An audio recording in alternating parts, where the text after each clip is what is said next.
Tuan-tuan, puan-puan yang dirahmati Allah Subhanahu wa taala, seperti yang saya sebutkan pada pagi tadi, sepanjang bulan ini cari dua jawapan kepada dua soalan. Iaitu yang pertama, mengapa kita wajib cinta, kasih, sayang kepada Rasulullah sallallahu alaihi wasallam, dan yang kedua, cuba cari jawapan macam mana nak cinta, nak serlahkan cinta kasih kita kepada baginda.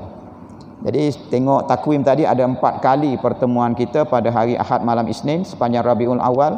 Jadi saya mengambil 2 minggu ini untuk menjawab persoalan yang pertama, dan 2 minggu yang berikutnya untuk menjawab soalan yang kedua. Tuan-tuan, puan-puan yang dirahmati Allah, banyak sebab mengapa kita wajib beriman, cinta, kasih, sayang kepada junjungan besar Nabi kita Muhammad sallallahu alaihi wasallam. Salah satunya ialah ia merupakan arahan Allah Subhanahu wa taala. Allah yang suruh kita ini sayang, ikut Rasulullah, sayang, kasih kepada baginda. Jadi kita buat ini kerana arahan Allah Subhanahu wa taala. Itu yang pertama. Yang kedua, kita ini kasih sayang kepada Rasulullah kerana Nabi kita Muhammad sallallahu alaihi wasallam ini insan terbaik yang pernah dilahirkan oleh Allah Subhanahu wa taala di muka dunia ini. Yang ketiga, kita kasih cintakan kepada Nabi kita Muhammad sallallahu alaihi wasallam sebagai manifestasi ucapan terima kasih kita kerana dilahirkan sebagai salah seorang daripada umat Nabi Muhammad sallallahu alaihi wasallam. Dan kita wajib, kenapa kita wajib cinta kasih kepada Rasulullah? Kerana jasa Rasulullah kepada kita terlalu banyak, tak terbalas oleh kita. Bahkan bukan kita saja sebenarnya, seluruh umat manusia yang hidup di atas muka bumi ini berterima kasih, bergantung kepada jasa-jasa yang telah dibuat oleh Rasulullah sallallahu alaihi wasallam. Dan antara sebab yang kelimanya ialah kerana kita ini mengharapkan bantuan Rasulullah. Masa hidup atas dunia ini kita mengharapkan baginda, dan selepas kita berpindah ke alam-alam yang seterusnya, lebih-lebih lagi lah pengharapan kita kepada baginda Nabi sallallahu alaihi wasallam. Cuma pada malam ini saya nak ambil satu daripada 5 tadi, iaitu kita ini wajib kasih cintakan Nabi kerana baginda ini makhluk yang paling istimewa yang diciptakan oleh Allah Subhanahu wa taala. Dan apa yang saya nak kongsikan pada malam ini, apa yang disebutkan, ditulis oleh seorang ulama yang bernama Imam Izzuddin Abdus Salam, yang dikenali sebagai Sultanul Ulama, Sultan para ulama. Seorang ulama yang hidup pada kurun yang ke-6, lahir pada tahun 577 Hijriah dan meninggal pada tahun 660 Hijriah. Dalam kitabnya Bidayatus Sul fi Tafdilir Rasul, menyenaraikan 40 kelebihan yang ada pada junjungan besar Nabi kita Muhammad sallallahu alaihi wasallam. InsyaAllah dalam waktu yang ada ini kita kongsi setakat mana yang sempat sebelum kita tunaikan salat fardu insya. Tuan-tuan, puan-puan yang dirahmati Allah, yang pertama Allah sebut di dalam surah Al-Ahzab, ayat yang ke-56. Ayat ini selalu kita dengar pada hari Jumaat.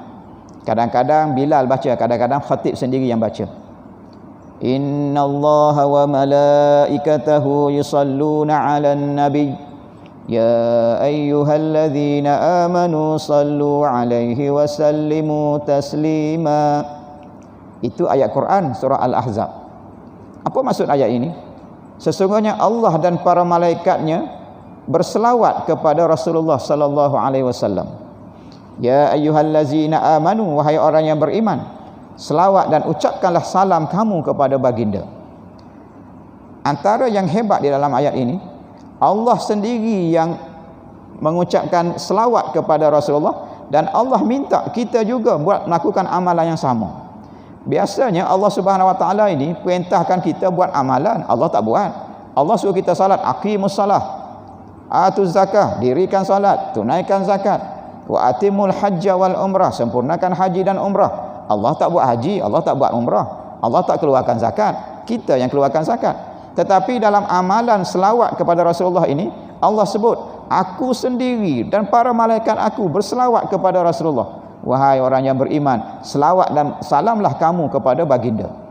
Jadi ini antara amalan yang Allah buat dan Allah juga suruh kita buat, nak menggambarkan betapa hebatnya pribadi Nabi SAW ini, sehingga Allah dan para malaikatnya berselawat. Selawat daripada Allah Subhanahu wa taala itu merupakan maghfirah, keampunan, ridwan, keredaan Allah. Dan selawat daripada malaikat itu, malaikat memohon keampunan kepada Allah Subhanahu wa taala dan memohon rahmat hidayah kepada yang diselawatkan. Dan kita berselawat kepada Rasulullah ini maknanya sebagai memuji Rasulullah dan memohon agar makam baginda ini makin ditingkatkan oleh Allah Subhanahu wa taala. Itu kehebatan Rasulullah. Amalan yang Allah sendiri buat, Allah suruh kita pula yang buat. Dan hebatnya Rasulullah SAW ini, Allah kaitkan keimanan kepada Allah tidak akan sempurna kecuali kita kena kasih kepada Nabi kita Muhammad sallallahu alaihi wasallam. Ini Allah sebut dalam surah Ali Imran ayat yang 31. A'udzubillahi minasyaitonir rajim. Qul in kuntum tuhibbunallah fattabi'uni yuhibbukumullah. Qul, katakanlah, in kuntum tuhibbunallah, sekiranya benar kamu cintakan Allah, fattabi'uni, ikutilah aku, yakni ikutilah aku, yakni Nabi Muhammad sallallahu alaihi wasallam. Yuhibbukumullah, pasti kamu akan disayangi oleh Allah. Jadi Allah meletakkan syarat, kalau benar kita ini cinta, kasih kepada Allah Subhanahu wa taala, buktikan dengan kita juga kasihkan Nabi kita Muhammad sallallahu alaihi wasallam. Bahkan tidak sempurna iman seseorang itu sekiranya kasih cinta kepada Allah tetapi tidak cinta kepada Rasulullah. La yu'minu ahadukum hatta akuna ahabba ilaihi min walidihi wa waladihi wan nasi ajma'in. Tidak sempurna iman seseorang daripada kamu sekiranya aku ini tidak dicintai lebih daripada cintanya kepada bapaknya sendiri, kepada anak-anaknya dan kepada manusia keseluruhannya. Jadi kalau cinta kita lebih, cinta kita kepada bapa kita, anak-anak kita, saudara mara, sahabat anda kita melebihi daripada cinta kita kepada Rasulullah sallallahu alaihi wasallam, la yu'minu ahadukum, tidak sempurna keimanan kita kepada Allah Subhanahu wa taala. Jadi hebatnya kita kena letakkan yang pertama sekali cintakan Allah, di bawah cintakan Allah itu cintakan Rasulullah sallallahu alaihi wasallam, nombor 3, nombor 4, nombor 5 barulah letaknya ibu bapa kita, saudara mara kita, anak-anak kita, guru-guru kita dan sebagainya.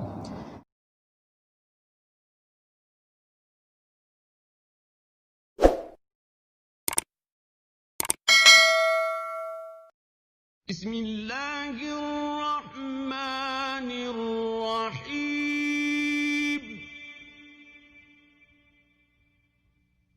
Wal 'asr innal insana lafi khusr illa alladhina amanu wa 'amilus salihati wa tawasaw bil haqqi wa tawasaw bis sabr.